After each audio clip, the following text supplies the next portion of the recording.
കർത്താവിന്റെ പാനപാത്രം കർത്താവിന്റെ കയ്യിൽ തന്നാൽ സന്തോഷത്തോടു വാങ്ങി. ആരാടാ ഞങ്ങളെ മൂട് പറയാൻ വന്നതാ. മുട്ട് ഒഴിക്കാൻ മുട്ടിട്ട് പള്ളിയില്ല, ഇവിടെ വിളിക്കാം.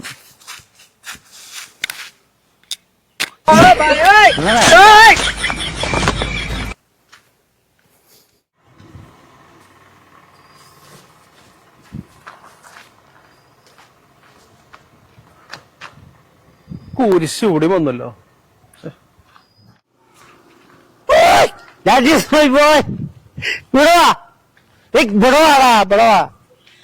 നീ എവിടെ പോവാ? ഞാൻ ടൗണിൽ പോണ്. ടൗണില്ല, നീയൊക്കെ ഇന്നത്തെ കാലത്ത് ജീവിക്കേണ്ടതാണോടാ? എന്റെ ജീവിതത്തിൽ ഇപ്പൊ എന്താ കുഴപ്പം? നീ കള്ളു കുടിക്കോ, ബീഡി കഴിക്കോ, കഞ്ചാവ് വലിക്കോ? ഇല്ല ഇല്ല, ഇതൊക്കെ തെറ്റായിട്ടാണ് എനിക്ക് തോന്നിയിട്ടുള്ളത്. എന്ത് തെറ്റ്? ഞാനിതൊക്കെ ചെയ്യുന്നുണ്ടല്ലോ. നാട്ടുകാരെ തല്ലു വരാൻ ഞാൻ കൊള്ളുണ്ട്. എനിക്കിതൊരു തെറ്റായിട്ട് തോന്നിയിട്ടില്ല. നീ കാരണം എന്റെ മോൻ വരെ ഇപ്പൊ ചീത്തയായിക്കൊണ്ടിരിക്കുക. എന്റെ സങ്കടം മനസ്സിലാകണം. എന്റെ ഒരു സ്വഭാവം എന്റെ മോനിക്ക് അറിയോ? ഇതൊക്കെ ശരിയായിട്ട് തോന്നുന്നുണ്ടെങ്കിൽ എനിക്ക് ആ ശരിയോട് യാതൊരുവിധ താല്പര്യമില്ല. മനസ്സിലായ? ചേട്ടൻ കാരണം ചേട്ടന്റെ മോനും ചീത്തയാകൊണ്ടിരിക്കണം. പക്ഷെ ഞാൻ ഇതിനൊരിക്കലും കൂട്ടുനിൽക്കുന്ന ഒരു വ്യക്തിയേ അല്ല. മനസ്സിലായോ? ശരിയുടെ തെറ്റ് മാത്രമാണ് എന്റെ കൂടെ ഉള്ളത്. എന്താടോ? ഞാനൊന്ന് പ്രാർത്ഥിക്കട്ടെ. സ്വർഗസ്നായ ഞങ്ങളുടെ പിതാവേ, അങ്ങയുടെ നാമം പൂജിതമാകണമേ. നിങ്ങളൊന്നേ അതെ, മണ്ണടിച്ചിട്ട് ഇവിടെ നിൽക്കാൻ പറ്റില്ല. നീ ഒന്ന് ഒരു കാലത്ത് പോകാൻ ഇതെന്തിട്ട കാണിച്ചേ? അതെന്താ ജോർസാ നിങ്ങൾ തമ്മിലൊരു പ്രശ്നം? എന്നെ കാണുമ്പോ ഇയാൾക്ക് ഭയങ്കര സൂക്കേടാ. കാരണം ഇയാളുടെ മൗനും ഞാനും ഒറ്റ സുഹൃത്തുക്കളാ. അത് ഇയാൾക്ക് ഇഷ്ടമല്ലാത്ര തന്നെ. ഒരു ദിവസേ എന്റെ പിടി വിടൂട്ടാ. അന്ന് ഇയാളെ ഞാൻ വെച്ചാക്കില്ല. ജോർസാ അങ്ങനെ ചേരുത്. വയസ്സായ ഒരാള് കേട്ടോ. എന്താണോ ഒരു മിനിറ്റ് എന്നൊന്ന് പിടിച്ചേ. നോക്കാം. എന്റെ പൊന്നെ.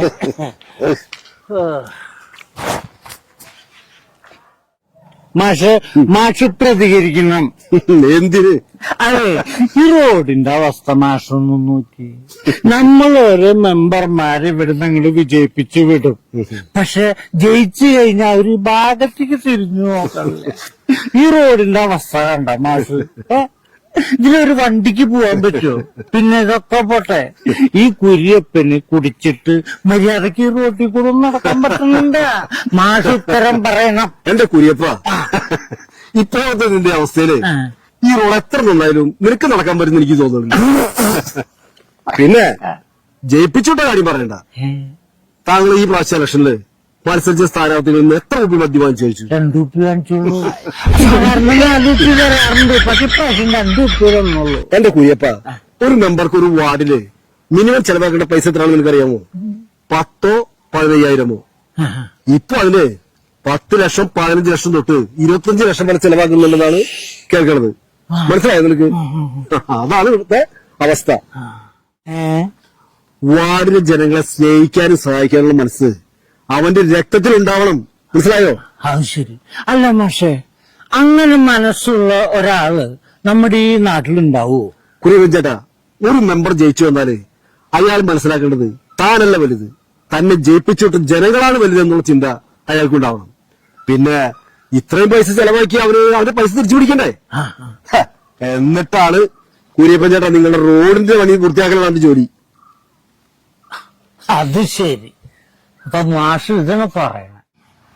കാശില്ലാത്തവര് മത്സരിക്കുന്ന മാഷ് പൂച്ചാളികള്. കുര്യപ്പൻ ചേട്ടാ, അങ്ങനെയൊന്നും പറയരുത്. കാശുള്ളവന് മുൻതൂക്കം നടക്കുമ്പോ യഥാർത്ഥത്തിൽ നമ്മൾ വാർഡിൽ ജയിച്ചു വരേണ്ട ആൾക്കാര് തോറ്റുകയാണ് പതിവ്. മനസ്സിലായോ? അല്ല, അങ്ങനെ ഒരാള് നമ്മുടെ ഈ നാട്ടിലുണ്ടോ? വാർഡിൽ മെമ്പർ ആവേണ്ട ആള് മാനസികമായും ജനങ്ങളെ എല്ലാം കൊണ്ട് സ്നേഹിക്കാൻ കഴിവുള്ളൊരു ആളായിരിക്കും. ഇനിയിപ്പോ എന്തിട്ട് ചെയ്യാൻ മാഷെ? കള്ളം കുടിച്ചു, അത് മുള്ളിക്കളയും കേസു. അതെ, എന്നോട് പോക്കണം മാഷെ. കുരിപ്പില്ലേട്ടാ, ഓ, ഇനിയെങ്കിലും പൈസയുടെ വലുപ്പം നോക്കാതെ അർഹതയുള്ള മെമ്പർമാരെ തിരഞ്ഞെടുക്ക് കേട്ടോ. ശരി. എന്തൊരു നല്ല മനുഷ്യൻ. ഇതെന്തെന്നെ നേരത്തെ ഒരാള് ഉപദേശിക്കല്ലാണ്ടായില്ലേ? ഈ പണ്ടറങ്ങി വേണ്ട. അമ്മാശന്റെ വർത്താനം കിട്ടിട്ട് എനിക്കൊരു വാർഡ് മെമ്പറായാൽ എന്തോ കുഴപ്പം. പണം ഉണ്ടാക്കാനൊന്നുമല്ല, ഈ കുബുദ്ധി ഇല്ലാത്തൊരു വാർഡ് മെമ്പർ ഈ വോട്ടിന് വേണ്ടി മാത്രം ജനങ്ങളുടെ ഇടയിൽ ഇറങ്ങിച്ചെന്ന് അവരെ സ്നേഹം നടിക്കുന്ന, അതല്ല, അവരുടെ കൂടെ നിന്ന് അവരെ സ്നേഹിച്ച് അവരുടെ ദുഃഖം എന്റെ ദുഃഖമാക്കി മാറ്റി അവരുടെ കൂടെ നിൽക്കുന്ന ഒരു മെമ്പർ. അതിനുള്ള ആയുസ് എനിക്ക് തരുമോ എന്റെ കർത്താവ്?